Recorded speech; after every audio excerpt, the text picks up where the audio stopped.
The kill-to-loss ratio of main battle tanks is a crucial measure for assessing their efficiency and the strategies employed by nations in times of conflict. In this video, we will explore the top 5 highest kill-to-loss ratios of main battle tanks.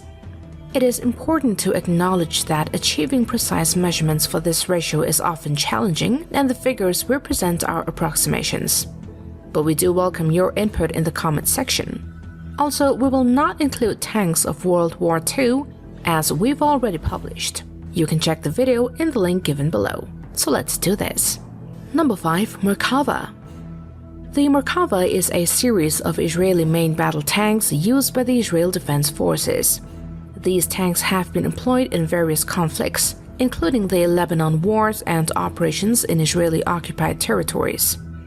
They performed exceptionally well in the 1982 Lebanon War, outmatching contemporary Syrian tanks, mostly T-62s, and proving highly resistant to the anti-tank weapons of the time, like the AT-3 Sagar and RPG-7. During the Second Intifada, a few Merkava tanks were damaged by roadside bombs or heavy mines.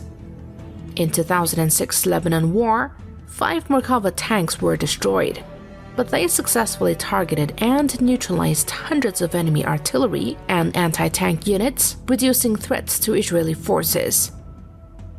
The Merkava 4 was used more extensively during the Gaza War, as it had been received by the IDF in increasing numbers since 2006.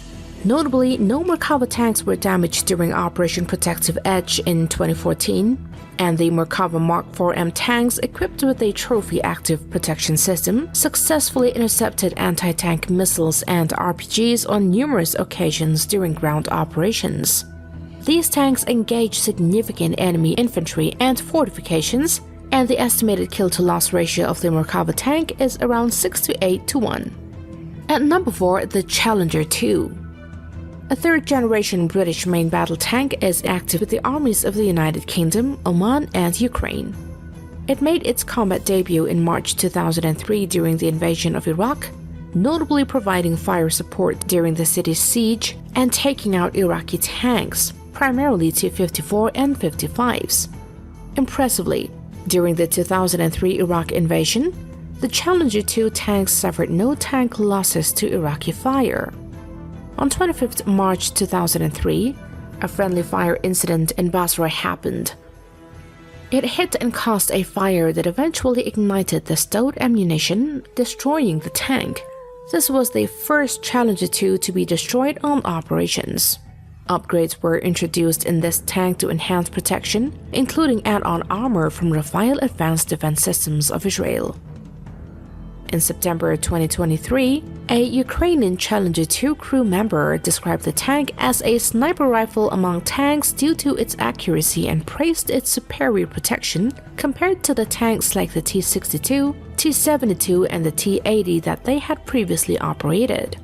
However, a video surfaced on September 4, 2023, showing the first combat loss of a Challenger 2 occurring the day after the Ukrainian Air Assault Forces Command's interview.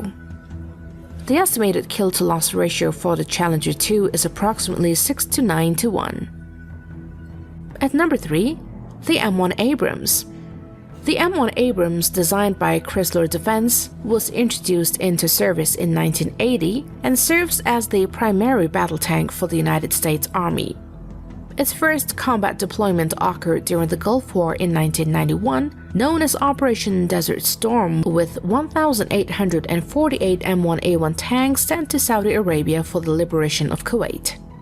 During the conflict, M1A1 proved its superiority over Iraq's T-54, T-55, T-62, and T-72 tanks.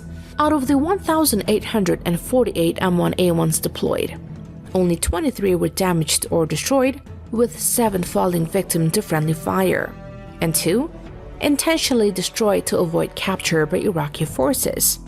None were directly destroyed by enemy fire.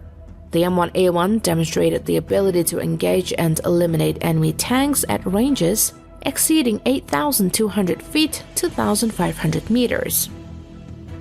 The M1A1 participated in further combat operations during the 2003 invasion of Iraq, where a noteworthy engagement involved the destruction of 7 T-72s in close-quarters combat near Mahmoudia without any U.S. tank losses. Between 2010 and 2014, around one-third of the Iraqi army's M1 tanks were either damaged, destroyed by ISIL, or captured by opposing forces. Estimates suggest that the M1 Abrams maintains a kill-to-loss ratio of approximately 10 to 15 to 1. At number 2, M60. A second-generation American main battle tank was introduced into service in 1959. It made its combat debut during the 1973 Yom Kippur War, when Israel utilized it under the Merkava 6 designation. The M60 performed admirably in combat, particularly against comparable tanks like the T-62. In 1982, Israel employed the M60 once more during the 1982 Lebanon War, equipping it with upgrades such as explosive reactive armor to counter guided missiles. These enhancements were highly effective in neutralizing enemy tanks. Additionally, M60s were involved in the 1983 Operation Urgent Fury, supporting U.S. Marines in an amphibious assault on Grenada. Iran also fielded M60s delivered to them during the Iran-Iraq War. The most extensive deployment of M60s by the United States occurred in the 1991 Gulf War, where U.S. Marines armed with M60A1 successfully overcame Iraqi armored forces, including T-72 tanks. The M60A1 tanks of the 1st Marine Division Task Force Ripper led the charge to Kuwait International Airport on February 27, 1991, destroying approximately 100 Iraqi tanks and armored personnel carriers, including T-72 tanks with no loss. The estimated overall kill-to-loss ratio for this tank stands at 15 to 20 to 1. At number 1, Centurion. The primary British Army main battle tank post-World War II made its combat debut in 1950 during the Korean War, providing support to UN forces. Subsequently, it played a role in the Indo-Pakistani War of 1965, opposing US-supplied M47 and M48 Patton tanks. Centurions were also used by the Israeli army in various conflicts, including the 1967-68 War, the 1973 Yom Kippur War, the 1978 South Lebanon conflict, and the 1982 Lebanon War. The shot Cal variant of the Centurion earned its legendary reputation during the Battle of the Valley of Tears on the Golan Heights in the 1973 Yom Kippur War.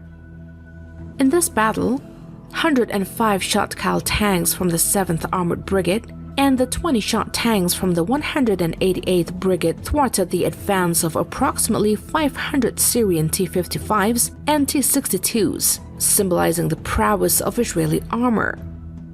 Despite the loss of hundreds of Centurion tanks during this war, they inflicted damage or destruction on thousands of enemy tanks, artillery, and armored vehicles, resulting in an impressive estimated kill-to-loss ratio of around 20-25 to 1. And that, guys, was the kill-to-loss ratio of main battle tanks. With this, we've come to the end of today's video, but don't forget to hit that notification bell for more videos from The Buzz. Thank you guys for viewing in, we'll see you next time, bye bye.